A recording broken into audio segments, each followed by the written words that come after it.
Hi, hello everyone. My name is Chandan Kumar. I'm a former senior engineer at Google, currently now work at Meta. I have around 13 years of experience working in different stacks of software development. I'm mostly a full stack development, but my current recent experience has been mostly working on Android native applications at Meta slash Facebook. So yeah, today I'm going to present my white paper, which is pre-computed surround lighting for really low latency, and I hope we'll gain something useful out of this in this conference. Yeah, let's get started. Some of the main things which we are going to cover in this conference and this particular presentation is what is the system architecture of this system, what are the performance advantages of using this approach compared to the conventional approaches, how does predictive modeling help make this system more performant than the conventional ways on how surround lights are handled. What are the user experience advantages of using the system? And what are the challenges which I faced when I was writing this paper as well as developing the system? So one of the major challenges in the existing system of ambient lighting. So I'll give some context. Ambient lighting, when I say ambient lighting, it is generally when you're watching something on your screen. Let's say you're watching a movie or you're playing games. You can have these colorful surround lights set up in your home. So what some of the new companies, for example, let's say Philips and a bunch of other manufacturers now, they have released these smart bulbs which can sync with the video content being played on your screen. So the usual conventional way of doing this is they would have a camera pointed towards the screen. The camera would see what is being played on the screen. It, then there is a small box which is going to process the information which is happening in the video. Then it would send out commands to the different bulbs or the different lights set up across the room to change their colors to match the screen. Now, the biggest problem in this entire approach is latency because everything is computed on the fly, especially camera seeing what exactly is going on. Then there's this computation which is happening on the device locally, what they are seeing, then deciding which colors make sense, which brightness makes sense, and then sending out the signals to the bulbs. This entire process is heavily computationally expensive, not to mention the added latency and passing these signals, usually over Zigbee, to these surround smart lights. And because they have to do this on the runtime, there are limited number of colors or limited number of brightness numbers these machines can play around with because the more computational heavy they make it, it is going to add more to the latency. So this entire system is physically bound by the challenges of physics, basically how much time it takes to process certain amount of information and how much time it takes to send those signals to smart lights or smart bulbs or different light strips. To solve this problem, what I came up with this approach was to have this pre-computation or basically pre-processing what content was being displayed on the screen by the signal pass-through. So this approach does not really rely on a camera or a physical device looking at what's going on the screen, but basically trying to pre-process what this scene might entail. And this predictive buffer basically predicts what the lights in this scene are going to be. I'll explain this with an example. Let's say you're watching a movie and there's a police car chase scene. Now we know in most countries, the police cars have red and blue lights. So this system would pre-compute that in this particular car chase scene, the scene would require blue and red color lights flickering through the system. So the system can pre-compute and pre-prepare these encodings and send these signals to the bulbs right before the scene starts on the screen. So the users would not experience any latency, as well as immediately the signals will be passed on to the surround lights as the screen is being processed on the main screen. What happens in the conventional systems, as I've personally witnessed that myself, even though when the police car chase scene is over, is when the bulbs start reacting to those scenes. Like you would see blue and red colored lights, and just giving examples, would flicker corresponding to the police car chase scene, but the scene is no longer even on the screen. So this whole experience is really jarring. The latency is extremely high. And this entire experience is supposed to be more immersive and more engaging. But in my personal experience, as well as the survey which we have conducted with internal test users, this entire experience of the conventional way of doing this thing has been, I would say, completely disconnected from what you're watching on the screen versus what you're experiencing in the smart lights. So this approach of like pre-computation not only bridges that latency barrier, but also gives you a lot of flexibility to play around with. So in this case, we did some benchmark analysis and we found out that even though the conventional systems had the latency of around, let's say, I think it was around like 200, 300 milliseconds, but with our approach, we can basically send out the signals with the overall latency of 16.7 milliseconds, which is almost like a more than 1/10 less latency compared to the conventional system. And also because we have the capability of pre-computing this information regarding the scenes in the movie or games you're playing or the TV content which you're watching. This could be even be streamed over OTT platforms or online streaming like Netflix or like Amazon Prime or Disney Plus, etc. So because this information is like pre-processed, the system has the capability of peeking through the frames which would be visible in the next few seconds.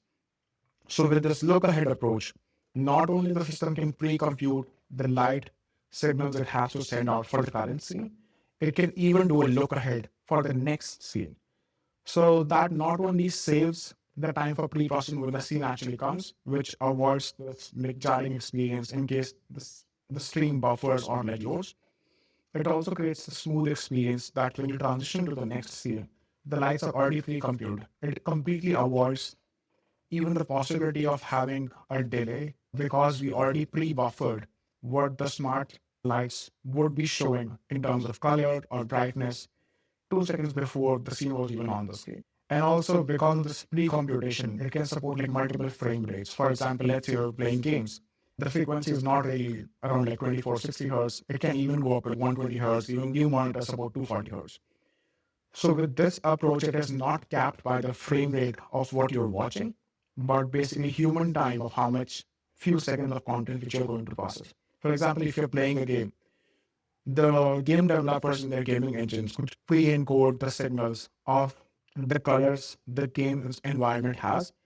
So because the character can move in like certain directions in the map, they can pre-compute that if character moves, let's say, in the direction of snow, we can make the entire room like snow white. Or if the character moves towards the sea, we can make the entire room blue. So all this pre-computation can be done, and also game developers can pre-encode certain information, which the system can handle and directly send the signals and make sure they're ready before the scene actually comes. Also, we developed a system for error correction. So, for example, when the scene is being shown or like the predictive analysis being done for the next few scenes, it can pre-check itself that the colors it is sending to the smart lights actually make sense. I'll explain this with an example. For example, let's say a character is looking at a beautiful rainbow in the sky. Even though the primary color in the scene would be the blue sky, the conventional systems in that case would actually show blue lights in the room. But actually, what the user is actually looking at is the rainbow. So in this particular case, the machine learning algorithms, it can predetermine what is the main subject and main focus in that particular scene. In this case, it's a rainbow.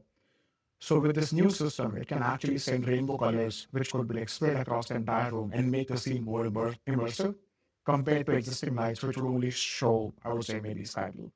And I'm, and as I previously mentioned, the conventional systems, because they have to rely on this like real-time processing, they have to rely on the camera input, they have to rely on sending the signals on the fly. They are bound by the physical limitations of how much they can pre-compute.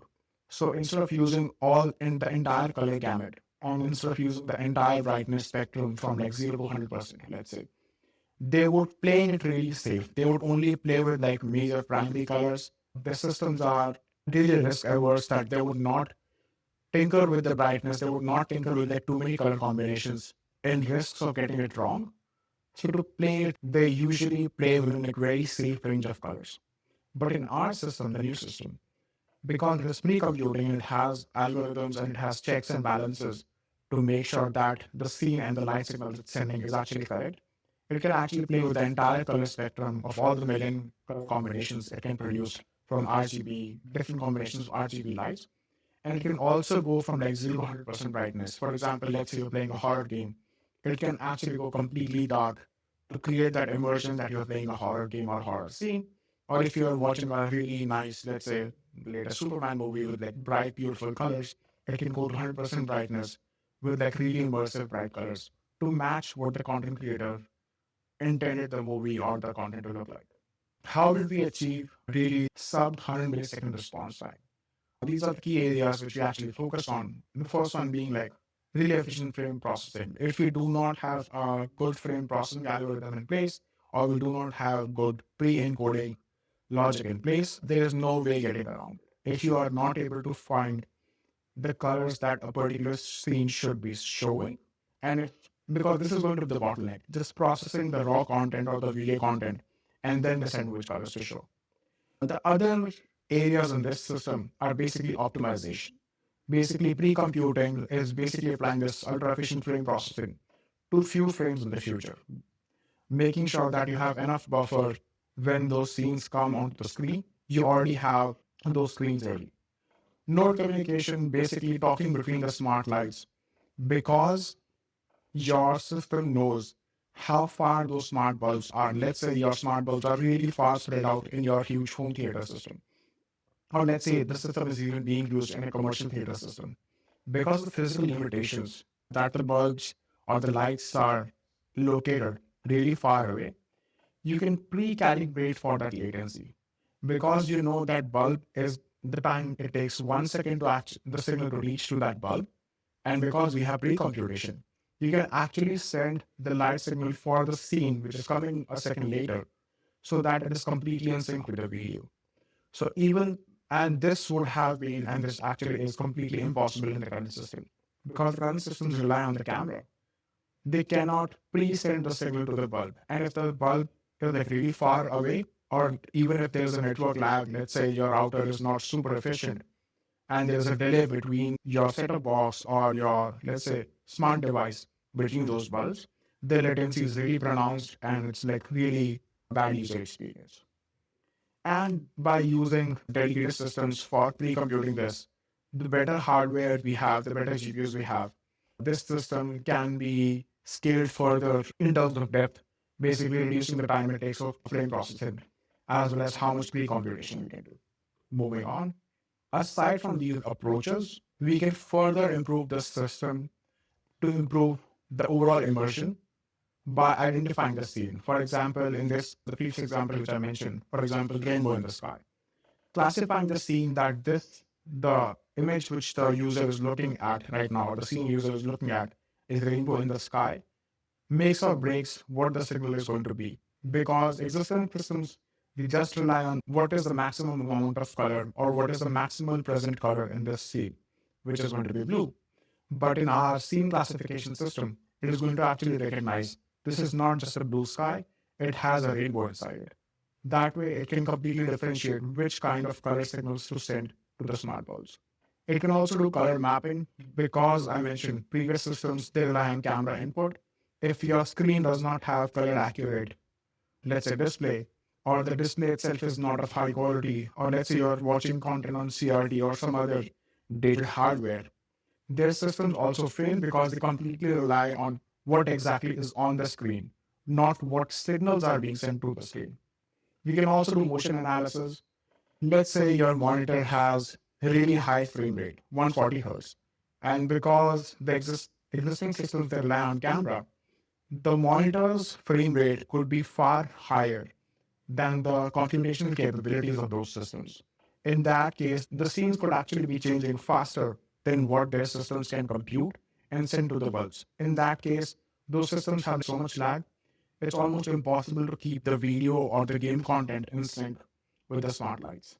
Also, with focus detection, it is similar to scene classification, but also it can identify if there's like a main character scene or if there's like some emotional scene.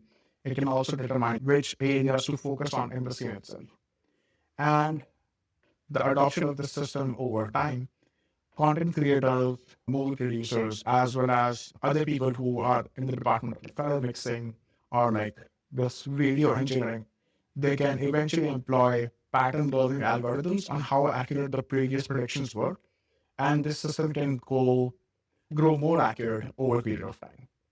And this entire encoding could be very similar to, let's say, how sound engineers work today. Whenever we watch a movie, there are in the background, there are like so many sound engineers who have watched that content, who have specifically chosen that this sound should go to stereo speakers. This sound should go to the woofer. This sound should go to the Atmos speakers. Very similar when there is an entire ecosystem built around the sound part of the video we're watching. Eventually, down the line, I believe we can also have the like surround part of different smart lights reacting to the video content. Some of the major applications of this particular approach is going to be gaming immersion. Gaming industry, I believe, has already crossed in terms of profits the other like sports in terms of the money it makes. The game is getting very popular, be it like phone games, like consoles or PC. So having a more immersive gaming experience, basically the game which you're playing, your entire room reacts to it, is going to only add to the overall experience of the users or the gamers. We can also adopt this approach not only for gamers and like cinematic movie watchers, but also for education content as well as reducing the viewing comfort. Sometimes for people who have reduced impaired visibility, having lights in the room which react to the content could make the experience somewhat more pleasant as and soothing. And also people who are not able to focus entirely on the minute details on the screen, they could still get the overall experience or overall the vibe of the movie or the vibe of the scene just simply because of the surround lights reacting to the content on the screen. Some of the optimizations which could be done specific to the content types. Basically, as the gaming progresses, we have moved on to having 60 hertz being the benchmark of smooth gaming. Now 120 hertz is pretty common, and with the advancements in the new GPUs, new monitor hardware, as well as virtual reality, it is only going to keep going up. Since our logic is not really capped to the frequency of content, and based on the pre-encoding and the pre-induction of what the scenes are going to be, our system is going to easily scale with the improvements in gaming over a period of time. Cinemas, I believe, have been very stagnant in terms of the movie watching experience in the past, I would say 30 years. Aside from new IMAX and sound formats, there haven't been really radical improvements in the cinema watching experience in the past few years. Now, with this new system, the directors and the sound engineers and the new field of, I would say, occupation maybe, the sound light engineers can actually include this new information that corresponding to this movie scene. The theater lights should react in this way. The backlights should react in this way. If it's a horror movie, the lights should flicker in this way. For example, imagine watching a movie which has a thunderstorm scene and the entire theater lights flash according to the scene on the movie. It is going to create a much more immersive experience compared to the movies experiences we are used to watching right now. And also with the increased short form content, people's focus duration has gone down significantly. We are all aware, like I think the studies say the average focus time now for people is around like 7 seconds, which is alarming. But with the surround lights and the surround encoding of content, people might be able to focus more as it can reduce their distractions and people can actually focus on the screen which they are supposed to. It can maybe dim the lights around the room when you are focusing, let's say, on your coding task or you're trying to read your book. So it would not be just limited to the videos, but based on the content which is on your screen, it can pre-process and can determine like what work you are doing on right now, and it can put you in focus mode. It could also be you watching like maybe some calming videos or listening to soothing music, and the lights in your room could react accordingly, making the experience much more deeper. The architecture, which I briefly touched upon in the previous slides, we can go over that. Basically, the system is based on the content input, what the video or the audio content is actually is. Then we have this like frame analysis engine, which sifts through this content, which decodes this content and breaks into this like what the light should be. Then there's this predictive buffer, which is an optimization, which predicts what the next few frames are going to look like. Then there's this node controller, which is responsible for sending out the signals, the actual signals to those surrounding lights. Could be strips, could be bulbs, could be any even virtual devices for the sake of testing, and eventually they could be replaced with actual bulbs. And then the actual physical lights, which are responsible for showing the actual colors. So the major challenges which I encountered while working on this particular project was the latency reduction. As I previously mentioned, traditional systems, they completely rely on camera input. Basically, their systems watch the video and translate the way humans do it, which I believe is a really optimized way of doing this. Because computers and we have like algorithms which can pre-process this video format, we need not actually rely on what's on the screen. We can actually pre-compute software information, and we can even predict what's going to be the information in the next few seconds. Also, the way the content and the frame rates change so rapidly in today's environment, some of those existing systems cannot just keep up with the way the technology is advancing. The way movie scenes are much more immersive, much more color depth. The games have like such much more higher frame rate. The hardwares that will be built to keep up with these technologies are going to be extremely expensive and will not be consumer friendly. And the existing systems, they really have limitations on how much computation they can actually do while making the devices affordable, and how much color accurate, how much brightness accurate they can actually be with the technical limitations they have. So the implementation considerations which I made when I was writing the system, basically the systems could scale from a casual TV or home theater watching person who has some sound lights, and could scale all the way to commercial movie theaters where people go to a movie theater and actually have the system running behind the movie and controlling the smart lights around you. Imagine like a 4D movie, but the chairs would not be shaking, but still the experience would be much more immersive. The best part about this approach, it can convert any of the existing theaters into these smart theaters which correspond or which respond to the content on the screen with very minimal additional expenditure. Converting a regular theater into a 4D theater is going to be significantly expensive compared to this approach, in which you have to spend like maybe a few $100s to install these smart lights, and all of the internal logic to pre-compute how the signals would be sent to bulbs would take care of it itself. And this system could easily live inside a gaming environment. Let's say you have a PS5, you have an Xbox, you have a computer. If this information is pre-encoded, and all of these devices have enough hardware to handle this on the device live encoding, and these could easily handle sending signals to your smart devices existing in your home. So this can scale from like entire movie watching experience to casual to professional gamers who consume live visual content. So I believe this approach could be the next redefining step in redefining how we consume media, basically video and audio content, because the performance is going to be extremely fast. With collective intelligence, it can keep up with new contents, it can keep up with new games, it can keep up with new movies, and can easily keep up with new video formats and hardware, which is not really possible in the existing systems. With the advancement in surround lights, better smart light bands, light strips, light lamps, the experience is going to keep getting even better. And as the system scales, it can handle like more and more lights, maybe even like hundreds of lights in the future.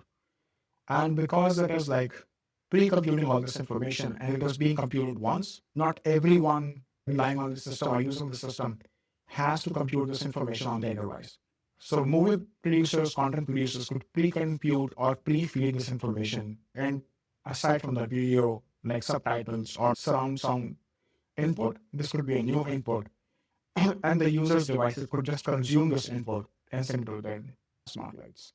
Overall, this would reduce the dependence on consumers in having to buy really expensive new hardware. For example, the current hardware, which does something similar in a very inefficient manner, is at least $250, not to mention the cost of buying additional bulbs with and additional cameras, which go out of date like really fast.